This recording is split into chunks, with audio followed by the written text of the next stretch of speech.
আপনি কি কখনো গভীর রাতে চুপচাপ বসে ভাবেন, আমার জীবন কেন এমন?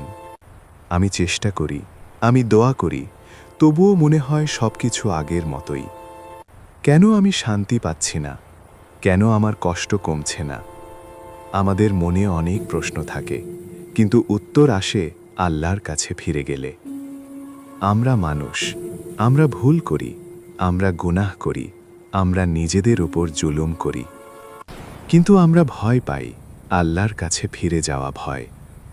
আমরা ভয় পাই আমাদের দুর্বলতা দেখাতে। আমরা ভয় পাই আল্লাহর রহমত পাওয়া থেকে।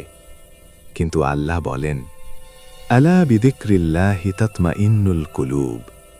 নিশ্চয়ই আল্লাহর জিকিরেই হৃদয় শান্ত হয়। এই শান্তি আমাদের জীবনের সবচেয়ে বড় উপহার, যা আমরা প্রায়ই ভুলে যাই। আমরা দুনিয়ার ছোট সুখের পেছনে ছুটে যাই, কিন্তু আসল আনন্দ আসে কেবল আল্লাহর নিকট। আল্লাহ বলেন, কুল ইয়া ইবাদিয়াল্লাযীনা আসরাফু আলা আনফুসিহিম লা তাকনাতু মির রাহমাতিল্লাহ। হে আমার বান্দারা, যারা নিজের ওপর জুলুম করেছে, তোমরা আল্লাহর রহমত থেকে হতাশ হয়ো না। আজ আমি আপনাদের এমন একটি দোয়ার কথা বলছি, যা ছোট হলেও প্রভাব অনেক গভীর। এটি রাসূল সাল্লাল্লাহু আলাইহি ওয়াসাল্লাম নিজেও নিয়মিত পড়তেন।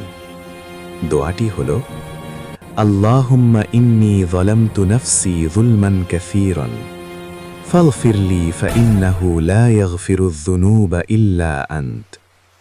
হে আল্লাহ, আমি আমার নিজের ওপর অনেক জুলুম করেছি। আপনি আমাকে ক্ষমা করুন, কারণ আপনি ছাড়া কেউ গুনাহ ক্ষমা করতে পারে না। এই দোয়াটি শুধু মুখের জন্য নয়, এটি হৃদয় দিয়ে পড়তে হয়, ভাঙা মন দিয়ে। কেননা আল্লাহ ভাঙা হৃদয়ের কথা শোনেন।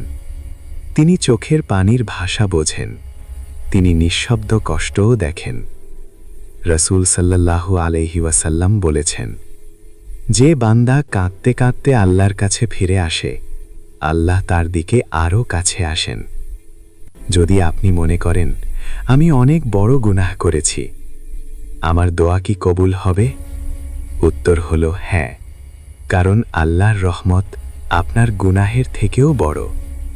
আল্লাহ বলেন, ওয়া রাহমাতি ওয়াসিআত কুল্লা শাই। আমার রহমত সব কিছুকে ঘিরে রেখেছে। আপনি যদি আজ মনে করেন, আমি ক্লান্ত, আমি হেরে গেছি, আমি ভেঙে পড়েছি, তাহলেও আল্লাহর রহমত আপনার চেয়ে বড়। আজই, এই মুহূর্তে নিজের সব অহংকার নামিয়ে দিয়ে আল্লাহর সামনে মাথা নত করুন। বলুন, হে আল্লাহ, আমি দুর্বল, আমি ভুল করেছি, আমি আপনার কাছে ফিরে এসেছি।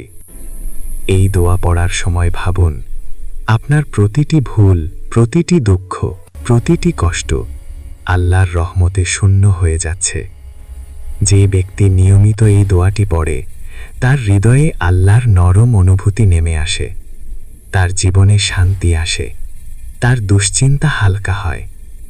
এটি শুধু একদিনের জন্য নয়, নিয়মিত পড়লে ধীরে ধীরে জীবন বদলে যায়। আজ থেকেই, এই মুহূর্তে নিজের সব ভার নামিয়ে রাখুন। চুপচাপ বলুন, হে আল্লাহ, আমি ক্লান্ত, আমি ভাঙা, আমি আপনার কাছে ফিরে এসেছি। ইনশাআল্লাহ, আজ থেকেই আপনার জীবনে পরিবর্তন শুরু হবে। এই ভিডিওটি শেয়ার করুন, হয়তো আপনার একটি শেয়ার কারো জীবনে আলোর দিশা হয়ে যাবে। আল্লাহ আমাদের সবাইকে ক্ষমা করুন। আমিন।